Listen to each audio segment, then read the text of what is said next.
Swing and drive. Belted right. Welcome to the show.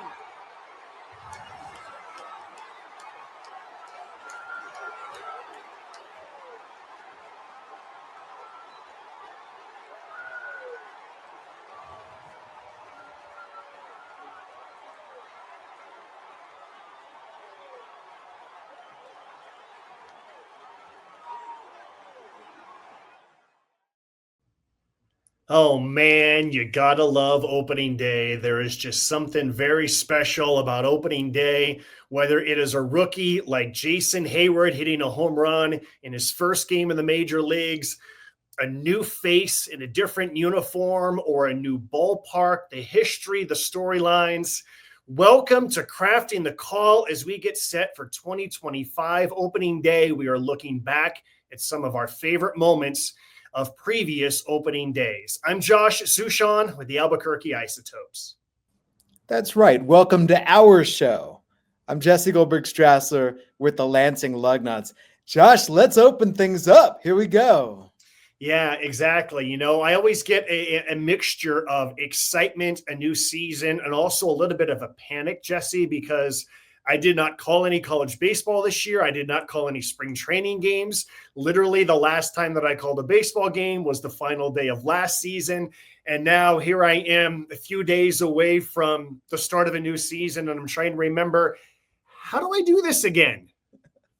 I find that the first couple of broadcasts of the year are often the easiest because, number one, I'm not tired yet. It's not July.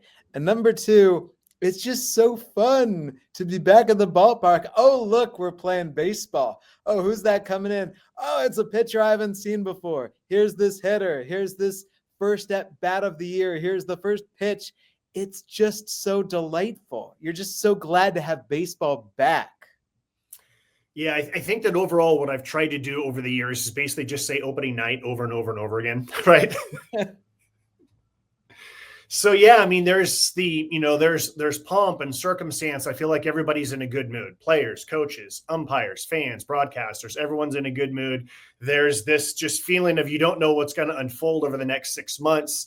There is new beginnings and new hopes, and I also feel like it's a time where I try to get back to the fundamentals of broadcasting, where I'm not too worried about what this guy's latest stats are. It's more about this is where he was last year. And this is where he is this year. And let's focus on what's happening out there on that field. It's nice that there are no real stats yet. Mm-hmm. You can just say, here's what he did. But I spoke to him earlier today. He told me he's good. He told me his family's good. Right? That's what it is. Hey, how was your winter? How are you? Oh, things are good. I bought a house. I'm feeling great. It's just such this feeling of everybody has the adrenaline pumping. And so because of that, you can see some awesome things to start up the year. And you can see some players who you would not normally expect to do something that you're going to remember forever. But I know this, whenever somebody says the name Tuffy Rhodes, I know immediately what comes to my mind, Jesse. Let's watch. 3-2 pitch. Swung on. High fly ball. Way back. Might be. Could be. And in. Corner of the left field bleacher. 3 balls and the strike. Long drive. Way back. It might be. It could be. And in. Holy cow. And there's a drive. Way back. Oh, my goodness, Rhodes, can you believe it?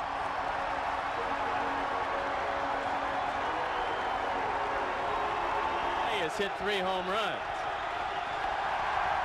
And there's the curtain. So that is Tuffy Rhodes, 3 home runs, opening day of 1994. Not just 3 home runs, Jesse, but 3 off Dwight Gooden. We heard Harry Carey with the first 2, and then I'm pretty sure on the 3rd home run call, that was Chip Carey, and we heard Steve Stone, the analyst, there. There's no way that a fan brought a Tuffy Rhodes for President sign to the ballpark that day. They are making that sign while the game is going on. They've got their green poster board, and they're going, all right, who's got a marker? Oh, there's something about the fan who just spontaneously makes a sign in the middle of a game and gets on television with it. That's just super cool. And with that, you can just hear the surprise, right? This is Carl Rhodes, nicknamed Tuffy. And here he is taking the dock deep over and over. And I think that is part of opening day, is the surprise of the hero, the surprise of, well, look who's stepping up today.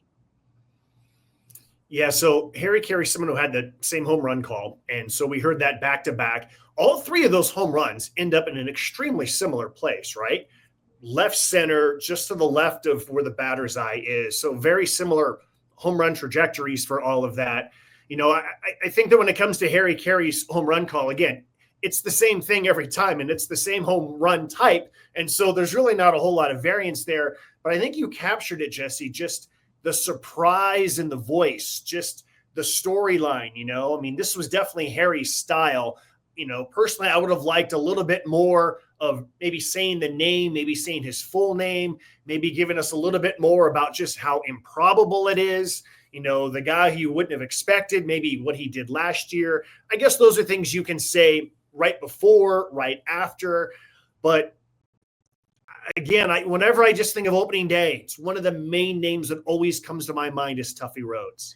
It's Wrigley before the ivy gets green, right? Mm-hmm. So you know, here we go. We're just getting everything started. The ivy is not ready yet. I think Chip crushes his call. Mm-hmm.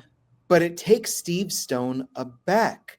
And to hear Steve at a loss for words, and this is a very intelligent, tremendous analyst who's just trying to figure out, how do you describe this? Also, in fairness, that is three highlights quickly cut together. So there's probably other words that were said in between there. Sure. We try to be a little efficient here with crafting the call so we can get to the number of different things. But yeah, I mean, just, you know, Tuffy Rhodes ended up going over to Japan and hitting lots and lots of home runs over there. This was pretty much the lone highlight of his United States baseball career, was this day. And to do it off Dwight Gooden, you know, I know that he has later said, you know, the wind was blowing out, blah, blah, blah. But still, I think that anyone who was at Wrigley Field that day, or someone like me who just watched the highlights later that night, will always think of Tuffy Rhodes. There are other games in the regular season that someone is going to have the game of their life. They're going to hit 3 homers. They'll have a walk-off. They'll throw a no-hitter. They'll hit for the cycle. Other days in May, in June, July. But because this happened on opening day, it's going to live forever in Cubs lore. And for me, for you, who did not grow up as Cubs fans, we remember Tuffy Rhodes off Doc Gooden. Okay, so the other thing about opening day or opening night is just firsts, especially significant firsts, whether it was a ballpark, whether it was an individual. And so I want to get to a very important first, and that came in 1975. The Cleveland Indians, as they were known back then, hired Frank Robinson to be player manager. Yes, player manager. Pete Rose once did that. Happened a bunch back in the day, never happens now. And it was significant because Frank Robinson was the first African-American manager. Jackie Robinson famously said that he would not really be happy until he saw an African-American managing in the major leagues. So it's 1975. It's opening day, and Frank Robinson, the player manager, has inserted himself into the starting lineup. And let's go to the first inning. Oscar Gamble with that big white 23 in the back of his red Cleveland Indian uniform. Frank Robinson is on deck off to the right, and the photographers are following him every step of the way. I hope they allow him to go to the batter's box. For a guy who won't chew gum when he's batting because it disturbs his concentration, he may have some problems today. Here's Oscar. Last year with the Tribe, 291. 19 homers, 59 RBIs. Gamble second best among the designated hitters in the American League last year. Hal McRae out in Kansas City won the top honors, but Oscar was right behind him. McRae did some outfield duty as well as DH, and Oscar was virtually a DH all the way, at a couple of times in the outfield. Pitch to him, swing, and a foul tip. Back to the screen, and the count is strike one.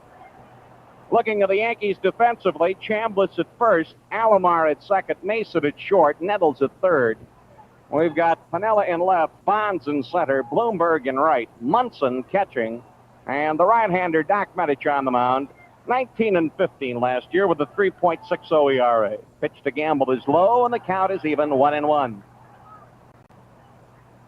Sun is shining, 36 degrees inside the ballpark. The bleachers are just about jammed. It's good to see a lot of folks out there on the bleacher brigade this year. 1-1 pitch.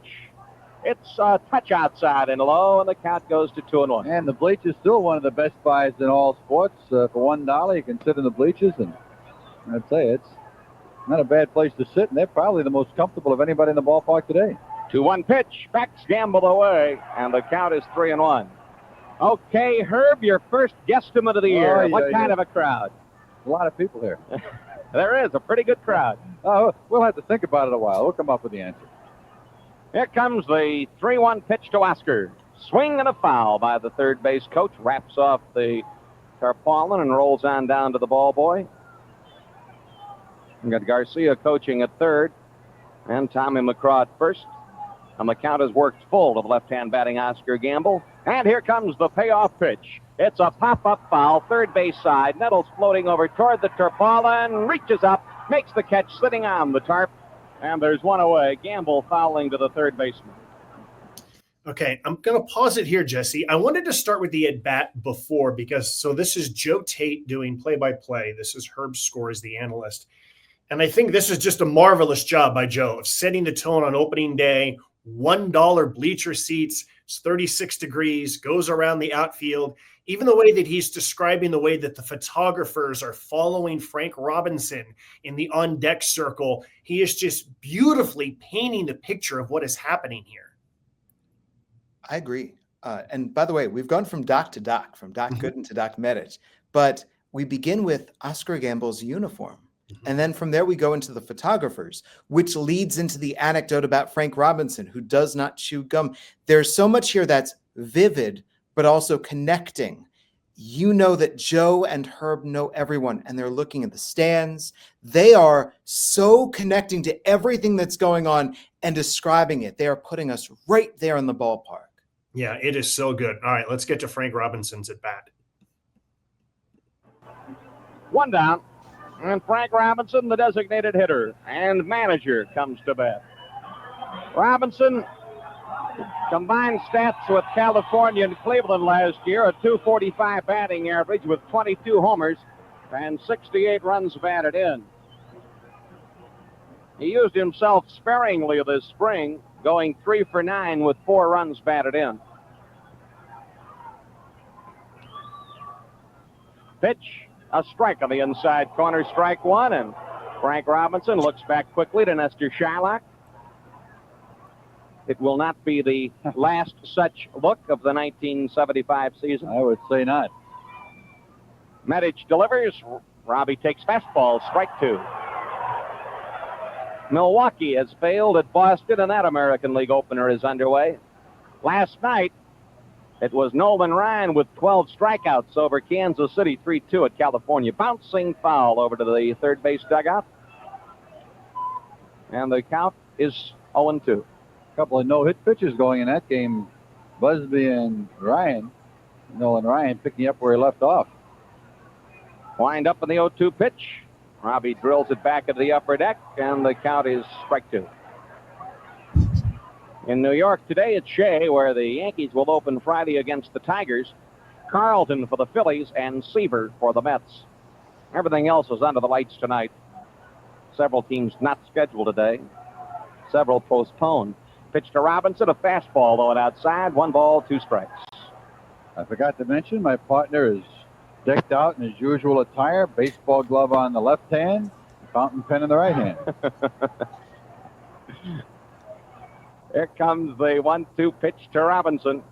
It's a pop-up foul coming back off to the left of the screen. That'll drift to the seats. Out of the upper deck downstairs, and the count remains at 1-2. Somebody gets their first souvenir of Frank Robinson, the manager, and Frank Robinson, the hitter. Incidentally, Talking about mistakes in first, Mr. Tate has made his first boo-boo of the year. Forgotten the binoculars. That is true. Fastball inside to Robinson. The count is 2-2. Well, you don't need them with the Cavaliers, and it's tough to adjust in 24 hours. 2 balls, 2 strikes, 1 out. First inning of the stadium. No score. Pitch to Robinson. Line drive to left field. Well back. It is gone.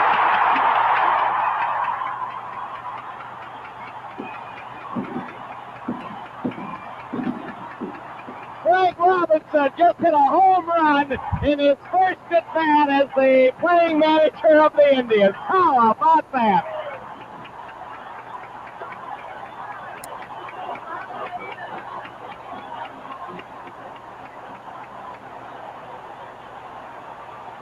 Well, I'd have to say that it's quite a way to break it as a manager.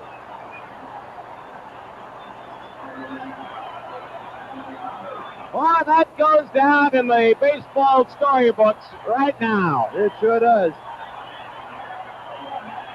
First run, first hit, and here's George Hendrick. Fastball low, ball 1. All right, Jesse, break this down for us. Well, first, let me share with you a pet peeve. I do not like when broadcasters start talking about the out-of-town scoreboard in the first inning. We've got Frank Robinson stepping in. So, Joe, we can get to Nolan Ryan. We can get to all those other scores. Leave that for later in the game, because this is what I care about. That aside, that one little peeve aside, I love that I hear Joe's smile the entire time. And you got Herb poking fun at him. I have broadcasted from the Joe Tate perch at the home of the Cavaliers. We are talking Cleveland legends. We are in the presence of royalty.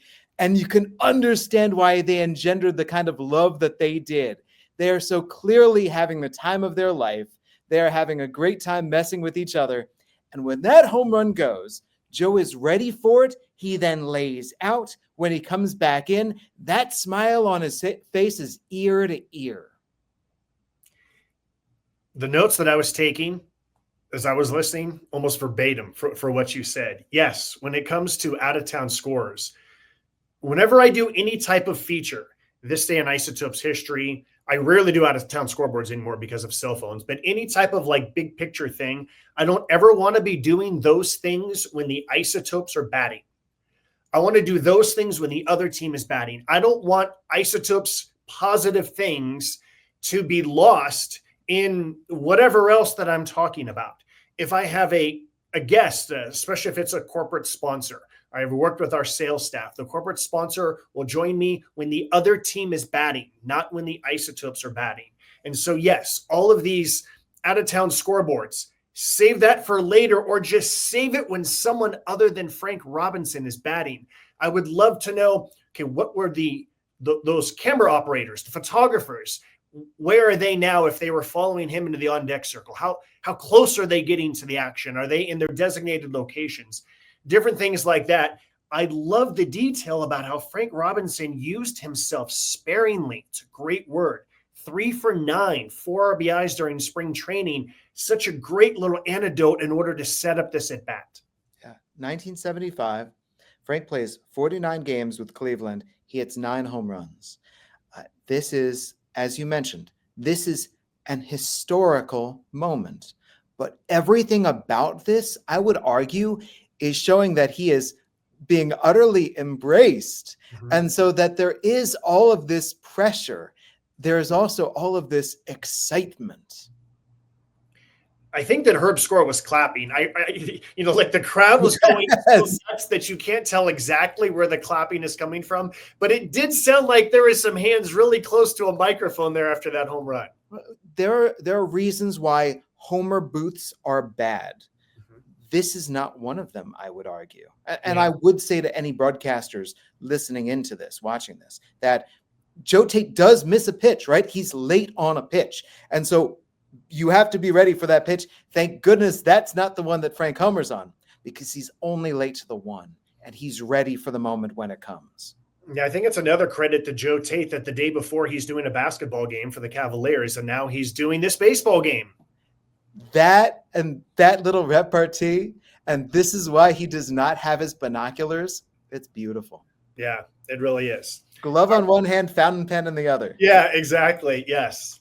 All right. I'm going to get to another significant moment in terms of opening day. And I'm going to set this one up first because it's 1993, and this is the San Francisco Giants home opener, and Barry Bonds is making his Giants debut.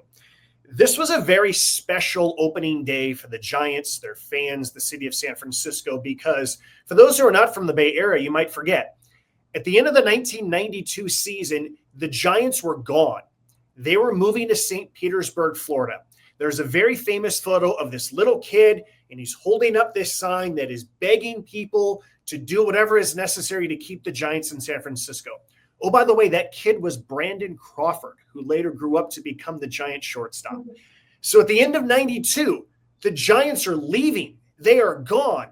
And then in the offseason, a startling turn of events. Bob Lurie, the former owner, instead of selling the team to this owner in St. Petersburg, local investors led by Peter McGowan step up to the plate and they buy the Giants at a slightly discounted rate. And so what do? They hired Dusty Baker to be the manager after Roger Craig had led the Giants to the World Series in 1989.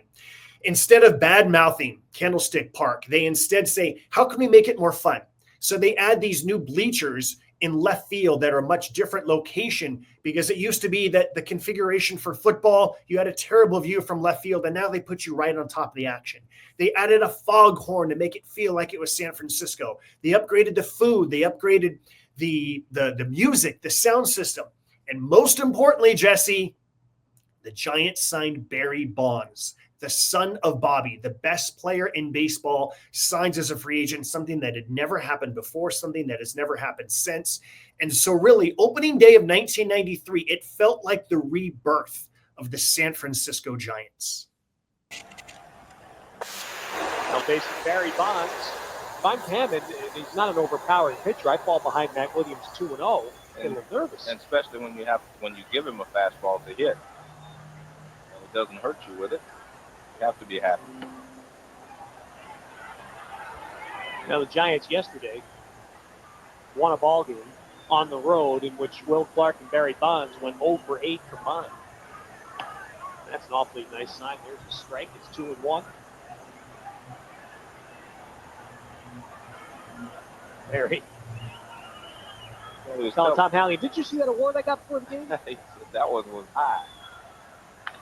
That one's high, deep right field. This has a chance.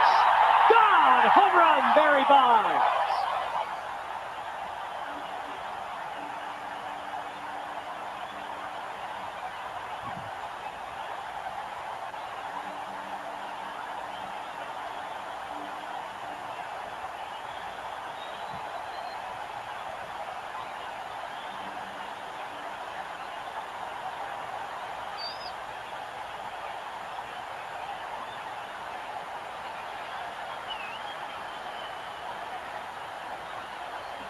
First at bat before the new hometown fans. And they want to see Barry again.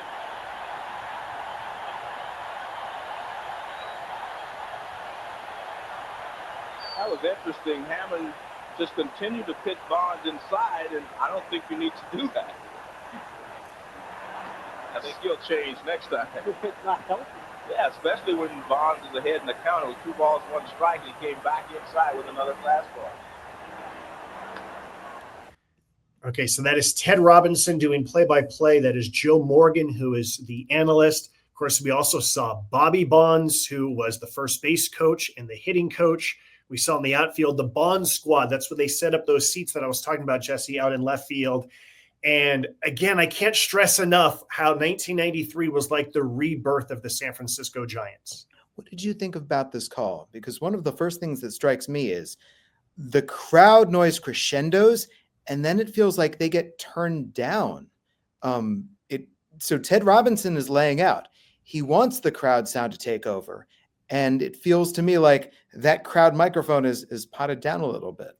When it comes to the audio on this, again, 1993, I think of that as the other day, but it wasn't. It was a long time ago. And so when it comes to the recording of this broadcast and how it got uploaded onto YouTube, it's not the best audio quality. So I'm not quite sure how much that audio that you just mentioned is because of just what it sounded like live versus what it sounds like all these years later when it's been recorded. When it comes to the call, I think that Ted does a great job, and Ted's one of my favorite broadcasters. One of the best compliments I ever got. In fact, someone said, you remind me of Ted Robinson. And I was like, oh my gosh, that's one of the best compliments you can give me. But Joe Morgan says something like that pitch was high. And then immediately Ted Robinson uses that word high as Bonds hits, a high fly ball to right field. And so I think it was just a really good word play of Ted dovetailing off what Joe Morgan said. But Ted from the Vin Scully school, he's not going to overtalk. So it's gone, and then he's going to lay out, and then it's the pictures taking over. It really is all about, as you say, and this is why it's so good that you give the whole intro, because this is not the Giants' first game of the year. Bonds has already homered this year, but it is their first game back in San Francisco, and they're taking on, this is against the Marlins, right? And this is against the expansion Marlins. So here we go. It really is a fascinating snapshot of a moment. Barry is going to go on to lead the major leagues with 46 home runs. 46 home runs, leads the major leagues in 1993. Joe Morgan on color, we understand he's an X's and O's guy, so he's going to break down where's the pitch, how are they pitching him.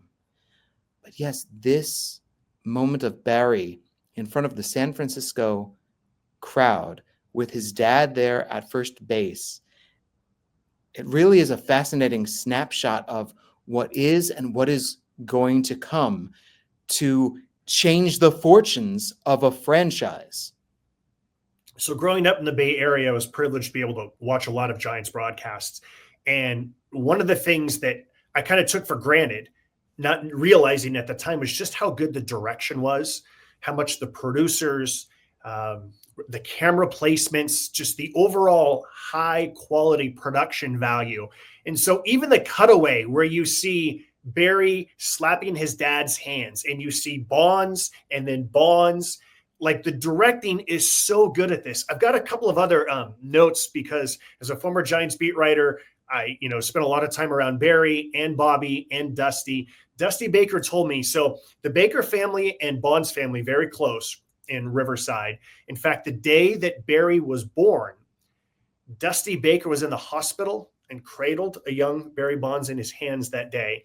The day that Bobby Bonds had a tryout with the Giants, again, back then there wasn't a draft. You just had a tryout. Dusty Baker was in the outfield shagging fly balls and getting the balls back in when Bobby had his tryout.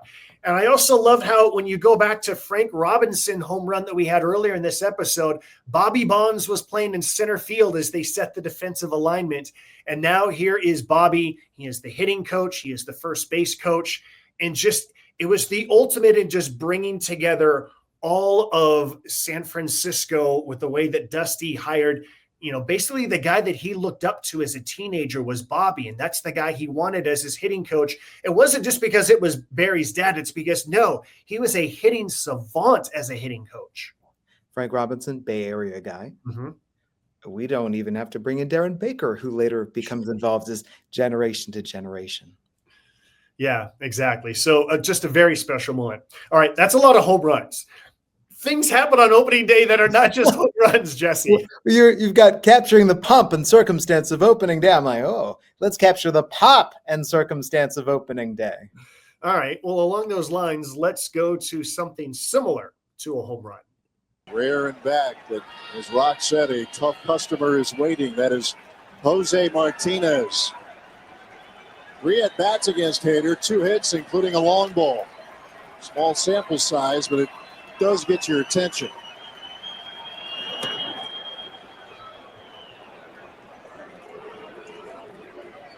Had a good year last year. Kind of the odd man out with Goldschmidt signing with the Cardinals. Those are good numbers.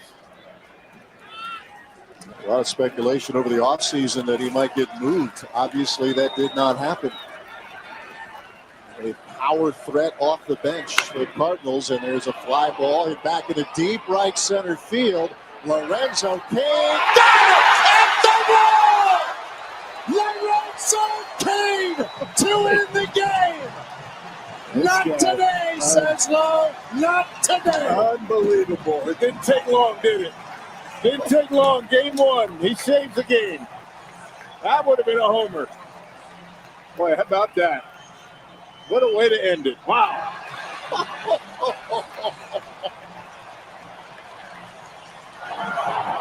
My goodness. With some flair.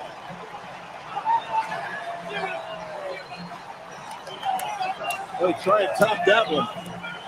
What a game. And the best part about it all, we're going to do it again tomorrow night. That's game 1. You got to love it. Yes, you got to love it. Game 1. I'm pretty sure that is Matt LeFevre. Brian Anderson, normally the Brewers play-by-play announcer on TV, was probably doing March Madness. NCAA tournament is my guess. I'm pretty sure that was Matt LeFevre. And I think he nails this call, Jesse. The not today. Not today. When you win on opening day, it feels like you're going to go undefeated, right? It's such a good win. And the camera following Lorenzo Cain the whole way. We're setting things up. We're talking about roles, right? It's 2 outs in the 9th inning, but there's nobody on. And that's something that I appreciate about the Joe Tate call. And I appreciate about this call is the ability to go 0 to 60. Mm-hmm. It's the ability, oh, something has happened, boom, and then getting ready and bringing the necessary excitement for it. Yeah, again, I think that this is the play-by-play is outstanding. The directing, the shots afterwards, laying out, in the background, you see just the exuberance of the crowd. It's sunshine. To me, like this just like epitomizes opening day. Like even the shadows that we see as the ball goes from sun to shadows, we get that in April. We get that in September and October. Like this is just the ultimate, just like feel good. I cannot wait for baseball season to start type of clip. Yeah, there's a reason why it's opening day. It's all the day games being played to open things up. You play it right in the afternoon. Everyone takes off work. You're listening while you're at school, and you can feel this. And now everyone is going to party about this at night. The other thing that's just so fun about opening day is, we have like these thoughts about, how you do on opening day sets the tone, or is that going to be a preview of what happens, I think back to 1988, Steve Sachs homered in the first inning and how Dodger fans said, oh, this is an omen. As it turned out, they went to the World Series. Dwight Evans, the leadoff batter for the Red Sox, I believe it was either 86 or 88, and he homered, and that was the year the Red Sox made it to the postseason. There's the famous clip of Bob Uecker as Harry Doyle, who says something like, and we did an episode on this last year, you can tell a lot about a season based on the first at bat, and you hear this check swing, oops, and it leads to a single. And so, again, you can have fun about like how this one day is an indication of what might happen for the next 161 games. It really does set the tone. It's amazing. And you can feel the tone. You can feel the energy. The energy on opening day is just higher. Yeah, super fun. All right, how about an opening night? You ready for an opening night? I'm ready. Let's get to an opening night. So now Johnson will try to become the first pitcher in the history of baseball to win the final 2 games of a World Series and then win the opener of the following year. And it does 2-0.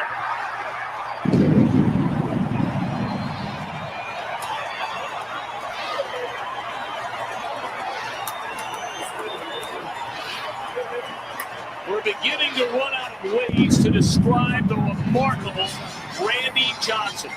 And he's our Budweiser player of the game. And I think it's safe to say to the National League, and for that matter, to the national media,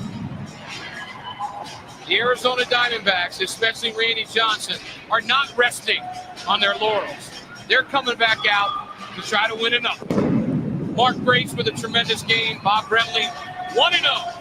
in his defense of the World Championship. A 6-hit shutout for Randy Johnson, who is still undefeated in his career as an opening day starter, now 5-0. And he is now 8-0 in his career against the San Diego Padres. The guy is absolutely unbelievable. It is a privilege and an honor to watch him pitch every 5 days. Okay, so that is Tom Brenneman, who's doing the play-by-play, and the actual clip, very brief, Jesse, but I wanted to use this one because I just think, first of all, it's such a great nugget that Brenneman gets in right before the strikeout. He becomes the first player to get victories in the final 2 World Series games and then win on opening day.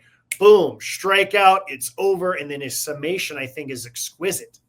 Well, let's talk about that stat, because there are some stats that certainly creep up on you over the course of a game where you go, oh, we could have something here. Quick, somebody look that up. Not here, because he's your opening day starter. And you know what happened in the World Series last year, and now you're going, okay, let's say he wins this game. Has this ever been done? That is in the game notes. And so he goes right back to it at the time when it actually matters. It doesn't matter as much before the first pitch as it matters at the last pitch. And by the way, the 2002 Diamondbacks won more games than the world champion Diamondbacks in the regular season. I love those uniforms. But yeah, it sets things up, and off we go. We're running out of ways to describe him. He's our Budweiser player of the game. I love those uniforms too. The other reason why I wanted to use this clip is to show how much baseball has changed. How many pitchers in 2025, Jesse, do you think will pitch 7 innings? Not as many as there used to be. I'm going to say 0 will go 7 innings. There might only be a handful that go 6 innings. Randy Johnson. If you want to ramp up, right? Yes. Like 7 innings in June, July, sure, but 7 innings in April, whoa there. Randy Johnson, not only did he throw a complete game shutout, he threw 130 pitches in this game, Jesse, for the 6-hit shutout that Brenneman describes. 5-0 on opening day, undefeated against the Padres. Just so many great nuggets that are in there. PR staff, Tom Brenneman coming together to deliver these to us as an audience. Well, and you know how this works is that note is passed across. So the broadcaster gets that note. It's the assist, but the question is, can the broadcaster, to give you the basketball metaphor, right? Can they dunk it? Mm-hmm. And so how do you integrate that note, that stat within your broadcast to make it all sound seamless? All right, let's get to another historical opening day. And this is how we're going to wrap up this episode, at least I think so. The Colorado Rockies were an expansion team in 1993. They opened on the road in New York, and then they came home for their first game at Mile High Stadium. Let's listen to the top of the first inning. Mike Lansing will be the first. Here's the first pitch. And that ball will go into the Hall of Fame.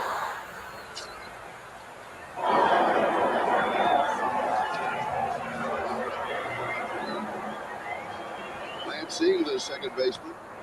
He takes the cut and is fouled away. Johnny, it's important to point out that the last time Bryn Smith was on the mound, he got beat up pretty good at the Metrodome in Minneapolis. What he needs to do, and we mentioned it that day in Minnesota, he has to keep the ball down. Strike out. He throws a sinking fastball, a pound ball. And in his repertoire, it's so important that he throws strikes and keep the ball low. Bounding ball to Eric Young. He throws him out. We've got one away. And now the Rocky Mountaineers presents the starting lineup. The first visitors, the Expos, Lansing and Anew, Grissom, Bolick, Vanderwall, Cordero, Laker, Cianfrocco, and the pitcher, Bottenfield. So with one down, top of the first inning, here's Moises Alou, the right fielder, hitting .357 already this year. Off to a good start.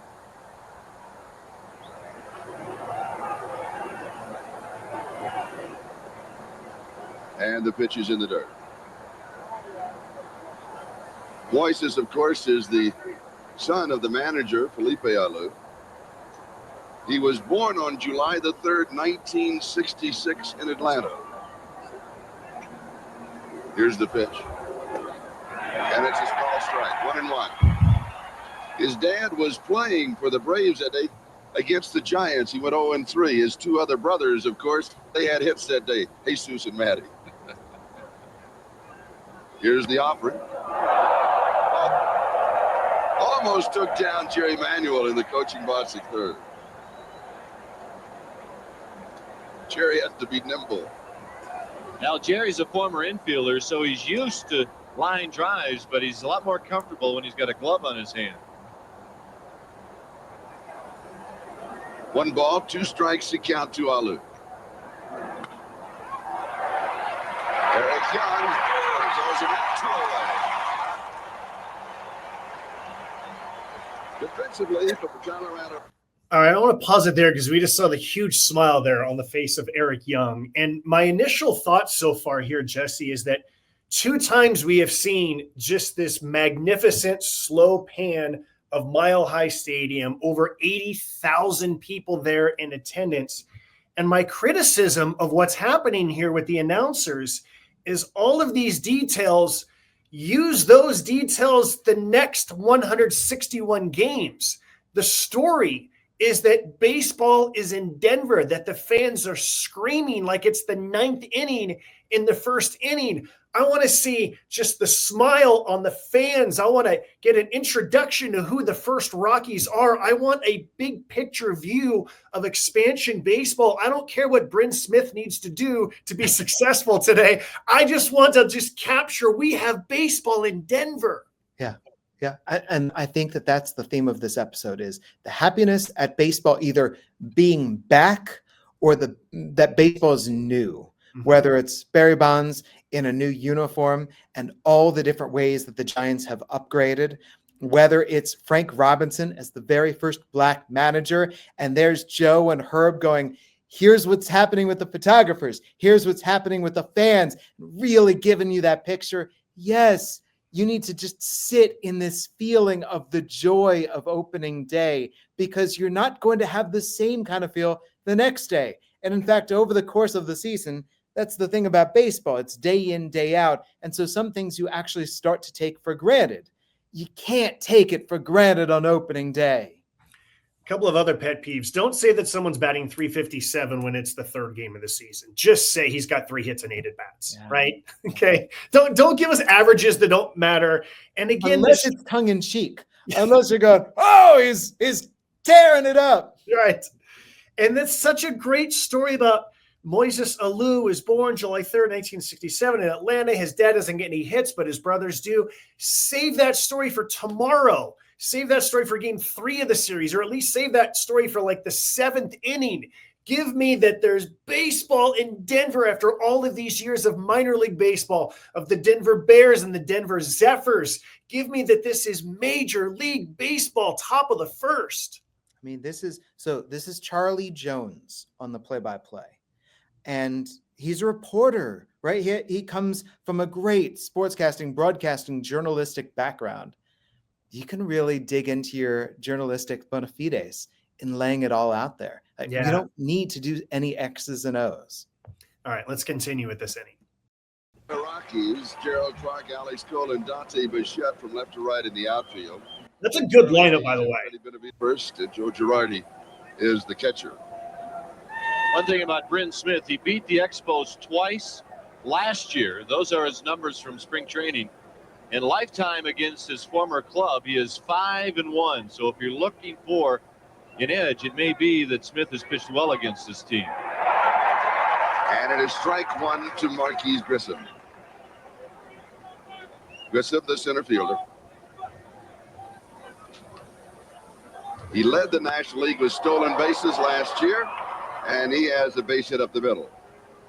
See, now you give the stolen bases stat because he's at first. A threat to go at any time. He had 78 stolen bases last year. He stole third 24 times. Now we talk about young players and how you look for new young people to make impacts in the major league. And Marquise Grissom is one of those guys that is going to be an impact player. He can hit the ball out of the park. He can run. He can just about do it all. And the batter is Frank Bullock, the third baseman.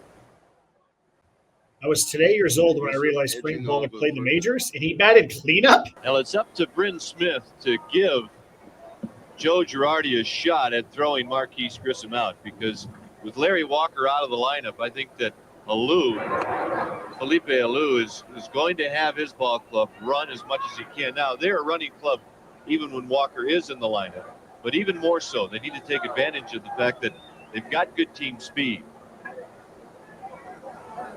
Bullock already with a couple of RBIs this year. And the pitch to the plate is a call strike.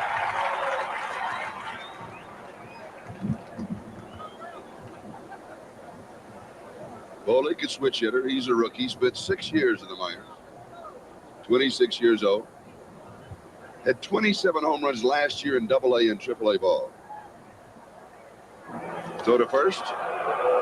And Grissom is back. Well, you have that type of season in the minor leagues, and you should get a good look at making the club next year.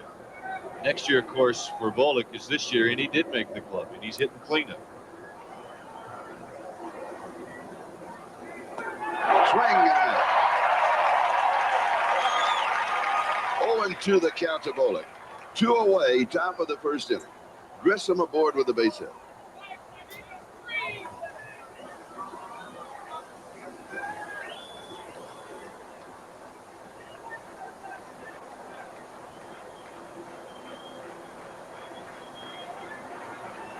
Here's the pitch out, and he was not going. An 0-2 pitch out. 1 ball, 2 strikes to count to Bullock.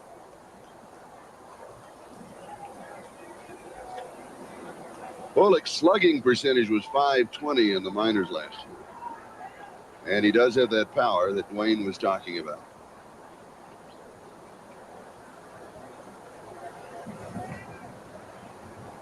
And one of Bryn Smith's best pitches is the pound ball, like a changeup.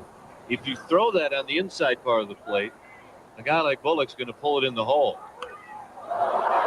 Base hit into right field, and Grissom will head for third.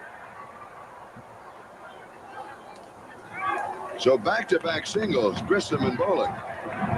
And the Expos now with runners on the corners. And the hitter will be the left fielder, John Vanderwall. All right, so I'm going to pause it here again for a couple of other thoughts that I have, Jesse. I know it's really easy to say this 32 years later, look back on things. But again, I want to go back to this is the first game in Major League game in Denver. I want to know about these Rockies. Who was acquired in the expansion draft? Who was acquired in a trade? Who was a free agent signing? Where did the first Rockies come from? I want to know who has played minor league baseball in Denver. I'm pretty sure that back in 1993, the Expos AAA affiliate was still in Indianapolis. I could be wrong about this. But again, I want to know who's played at this ballpark. This last batter, if he was just in the minor leagues last year, there's a very good chance that he played at Mile High Stadium last year as a AAA guy. So now here he is playing in the major leagues at this ballpark. I want to try to have as many notes as possible about who has played in Denver as a minor leaguer who is now playing there today.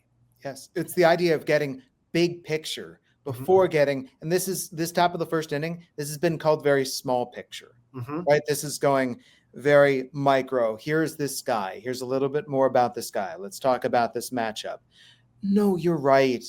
It's your first game here in this ballpark.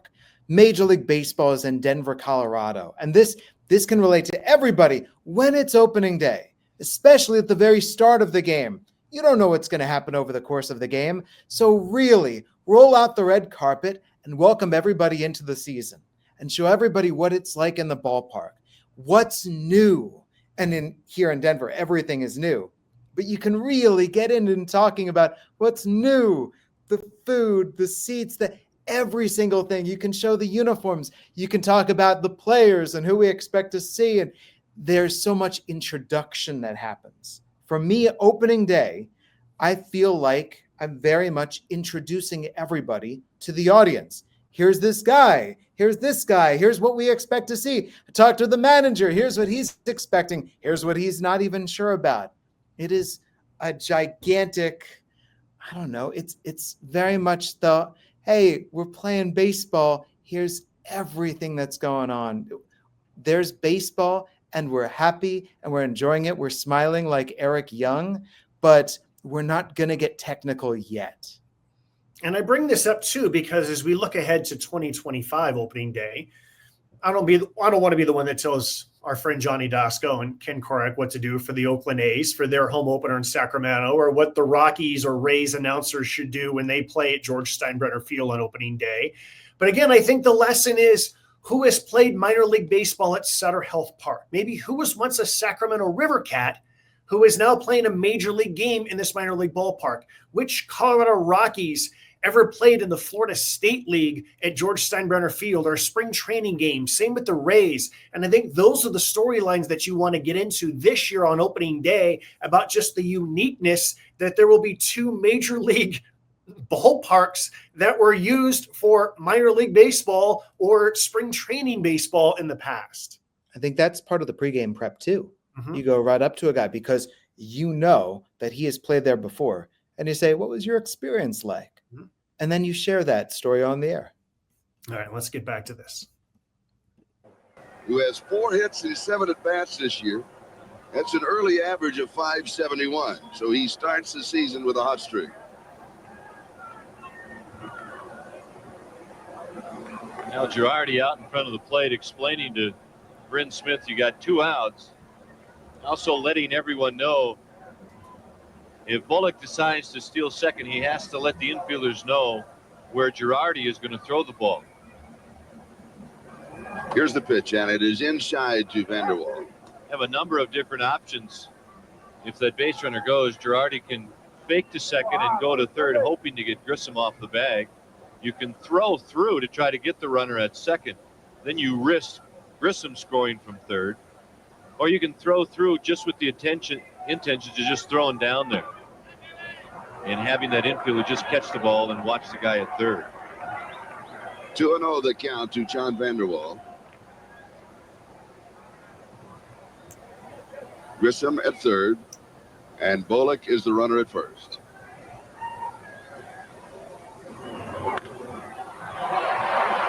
Eric Young, and he throws it. We're in the middle of the first inning, and we have no score. We'll be back in just a moment. Missed opportunity. You got to go. And the Rockies are coming up for the first time, right? Yes. I do love the wide shot, though, of the skyline in the background in Denver, Mile High Stadium. Only fitting that Eric Young has all 3 ground outs. He was part of the expansion draft. Oh, by the way, spoiler alert, Eric Young Sr. leads off the bottom of the first inning with a home run, and just the vibes for Denver. You got to remember that Denver, Jesse, was a place where, because the minor league team played at Mile High Stadium, they would draw 50, 60,000 fans on July 4th. All the other games, they draw like 2,000. But Denver proved that it was a major league city with the way that it supported its minor league team. For so many years, there was rumors that the A's might move to Denver, that the Giants might move to Denver. Denver was constantly used as the threat. If you don't do this for us, we're going to move to Denver. And then they finally got their expansion team. Josh, do you mind if we watch that home run? Oh, yeah, we can definitely do that. Let's close out the episode by watching it. And the 3-2 pitch. Fly ball deep left field. It is mile high and out of here.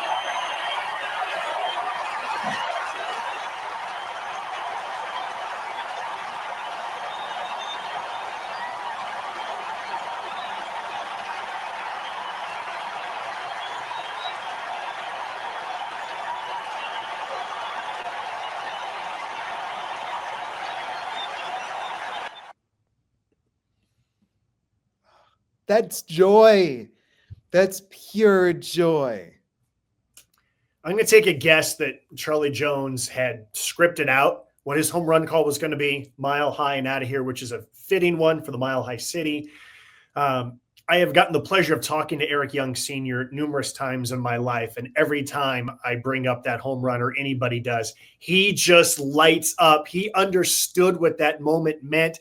The fact that he fielded all 3 ground balls in the top of the inning, a leadoff home run. Again, he was part of the expansion draft for the Rockies.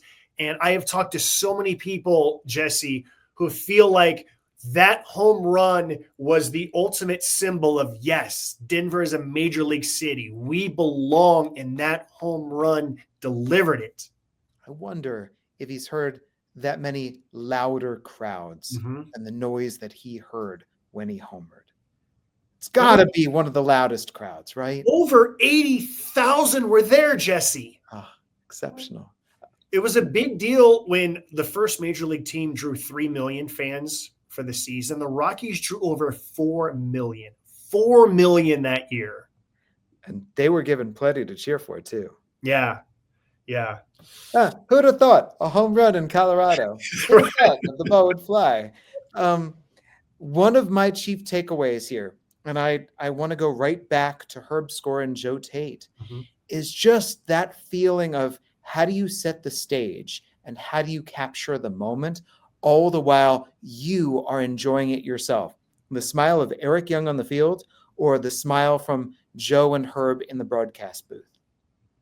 I have a little reminder that I have here in my broadcast booth, which I'm going to take off my TV.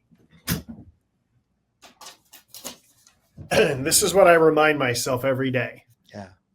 Let them hear you smile. Because you can hear it. Yes, right. You can hear somebody smiling. And so I always want to do this every day of a broadcast, but especially on opening day, just smile. It is going to come across, because why would you not smile constantly? It's opening day. That's right. Hey, Josh, happy opening day. Happy opening day to you, Jesse. For Jesse Goldberg, Strassler of the Lansing Lugnuts, I'm Josh Sushon of the Albuquerque Isotopes. Welcome to the 2025 baseball season. Happy opening day. Enjoy this season. This is Crafting the Call.